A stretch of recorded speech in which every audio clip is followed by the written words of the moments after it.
ஜானகி சிந்தியா சீரியலில் இப்போ ஒரு அருமையான அட்டகாசமான எபிசோட் வந்திருக்குன்னே சொல்லலாம். ஸ்கிப் பண்ணாமல் ஃபுல்லுடையும் கேளுங்க. விசிஎம் சுத்தமாக போக மாட்டேது. பார்க்கலாம் லைக் பண்ணி பார்த்தீங்கன்னா கொஞ்சம் பேச வந்து முட்டிட்டா இருக்கும். ஒருத்தவங்க வீட்டில் வந்து விசேஷம் வச்சுருக்கோம்யா, நீங்கள் தான் வந்து பேர் வச்சிங்க. இப்போ காது குத்துற ஃபங்க்ஷன் வந்து வச்சுருக்கோம், நீங்கள் நல்லபடியாக வந்து நடத்தி கொடுக்கணும் அப்படின்னு சொன்னோன்னே, சரிங்க அவசியமாக வந்துடுறேன், என்னை கூப்பிட்ருக்கீங்களே அப்படின்னு சொல்லி யோசிக்கும்போது, பார்வதி இங்கே வாமா, எனக்கு ஒரு 5,00,000 ரூபா பணம் எனக்கு தேவை, எடுத்துட்டு வா அப்படின்னு சொல்கிறாங்க அந்த இடத்துல. எதுக்கு மாமா அவ்வளோ பணம் அப்படின்னு சொல்லி கேட்குறாங்க நம்ம பார்வதி. உடனே வந்து அண்ணனை வந்து இப்படி தான் வந்து கேள்வி கேட்பியா, இதெல்லாம் நியாயமாக இருக்கா அப்படின்னு சொல்லி அந்த இடத்துல வந்து ரமணி பாட்டிலேருந்து பத்மாலேருந்து எல்லாரும் வந்து கேட்குறாங்க.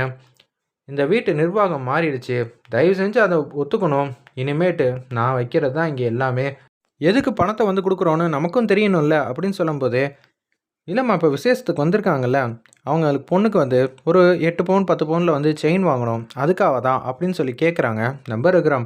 மாமா சொல்கிறேன் தப்பாக நினச்சிக்காதீங்க, உங்கள் பேரில் இல்லை வேறு யார் பேர்லையாவது சொத்து ஏதாவது வாங்குற மாதிரி இருந்தால், நமக்கு வருமானம் அதுலேருந்து கிடைக்கிற மாதிரி இருந்தால், பலன் இருக்கிற மாதிரி இருந்தால் கண்டிப்பாக நம்ம வந்து செலவு பண்ணிக்கலாம். நம்மக்கிட்ட பணம் காசுக்கு குறைச்சலே இல்லை, எல்லாம் ஓகே தான்.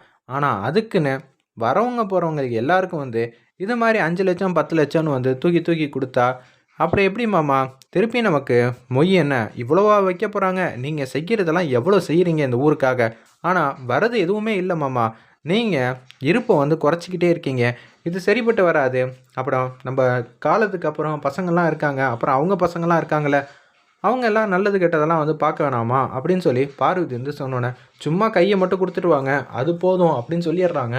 ரகுராமுக்கு என்ன பண்ணும் ஏது பண்ணுன்னு சுத்தமாக வந்து தெரியவே இல்லை. இந்த விஷயத்த வந்து மகாலிங்கத்துக்கிட்ட வந்து சொல்லிட்டாங்க போல இருக்கு நம்ம பார்வதி.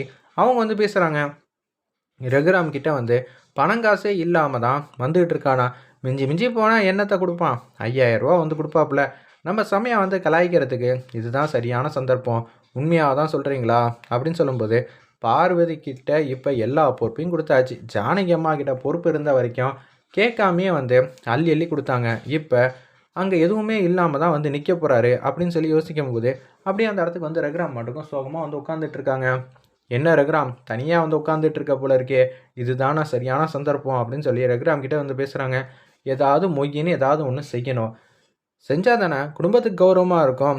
நம்ம எவ்வளோண்ணா செய்ய போகிறோம், நம்பலாமா 5 பவுன் கிட்ட வந்து செயின் வந்து போடுறோம், அது எவ்வளோண்ணா இருக்கும், திட்டத்திட்ட வந்து இந்த காலத்தில் ஒரு 3,00,000 கிட்ட வந்துடுதுமா அப்படின்னு சொல்கிறாங்க.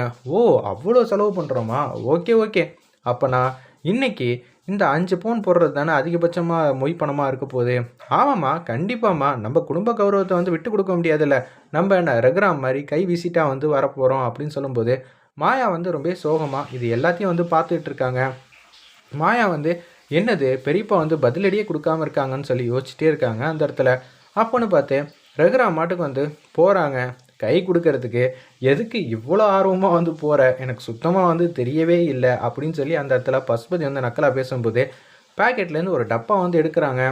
என்னென்ன பேக்கெட்லேருந்து வந்து டப்பா எடுக்கிறாப்புல, அதில் என்ன இருக்கும், ஏதாவது மூக்குத்தி தோடு ஏதாவது இருக்குமா அப்படின்னு சொல்லிட்டு இருக்கிறப்ப, ரகுராம் அவ்வளோ செய்கிற அளவுக்கு காசு இருக்கா அப்படின்னு சொல்லி யோசிக்கும்போது 10 பவுனில் செயின் எடுத்து குழந்தைக்கு வந்து போட்டு விட்றாங்க நம்ம ரகுராம்.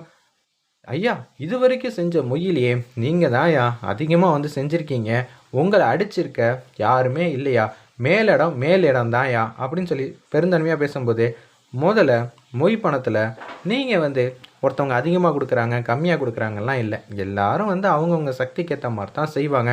நீங்கள் சந்தோஷமாக இருங்க, இந்த ஃபங்க்ஷனை நல்லபடியாக வந்து நடத்தி கொடுத்தாச்சு சரிங்க அப்படின்னு சொன்னோன்னா வந்து ரகுராம் வந்து மீசியை வந்து ஒரு மாதிரியாக மேனரிசம் வந்து பண்ணுறாங்க. வேறு லெவலில் இருந்துச்சுன்னே சொல்லலாம் அந்த சீன்லாம். என்னப்பா கொஞ்ச நேரத்துக்கு முன்னாடி என்னென்னமோ வந்து பேசுனீங்க, இப்போ என்ன ஆச்சு? புவனேஸ்வரி பணத்தில் வந்து மரியாதை கிடைக்கும்னு நீ எதிர்பார்க்காத, நல்ல மனசுக்கு தான் மரியாதை. என்கிட்ட பணமும் இருக்குது நல்ல மனசும் இருக்குது, அதனால தான் என்னால் செய்ய முடியுது. இன்னொரு வாட்டி இது மாதிரி சீன்ற வேலையெல்லாம் வச்சுக்காத அப்படின்னு சொன்னேன். எப்படின்னு ரகுராம் கிட்ட வந்து இவ்வளோ வந்து பணம் வந்து இருந்துச்சு, பத்மா வந்து பார்வதி ஏதாவது கொடுத்துட்டாங்களா? நீ வேற சல்லி பீஸா கூட அவங்கெல்லாம் கொடுக்க மாட்டாங்க, அண்ணங்கிட்ட இருக்கிற சொத்தை வந்து எப்படி வாங்கலான்னு பார்க்குறாங்க. அப்படி இருக்கும்போது எப்படின்னா இதெல்லாம் ஆச்சுங்கிற மாதிரி சொல்கிறப்ப, ரகுராம் கௌரவத்தை வந்து காப்பாற்றினதே நம்ம மாயா தான். ஃப்ளாஷ்பேக் சீனாக வந்து நினச்சி பார்க்குறாங்க. ரகுராம் மாட்டுக்கு வெளியில் வந்து வரப்போ பெரியப்பாவோட கௌரவத்தை வந்து காப்பாற்றணுமே அப்படின்னு சொல்லிட்டு மாயா தான் ஒரு 6,00,000 கிட்ட வந்து வச்சுருக்காங்க போல இருக்குது. ஐயா உங்களுக்கு கொடுக்க வேண்டிய பணம்னு சொல்லி வீட்டிலேருந்து வெளில வந்தப்போ அப்படியே வந்து கொடுத்துருக்காங்க. அந்த காசை வச்சு தான் நம்ம ரகுராம் வந்து நகையை வந்து வாங்கிட்டு இங்கே வந்து வந்திருக்காங்க.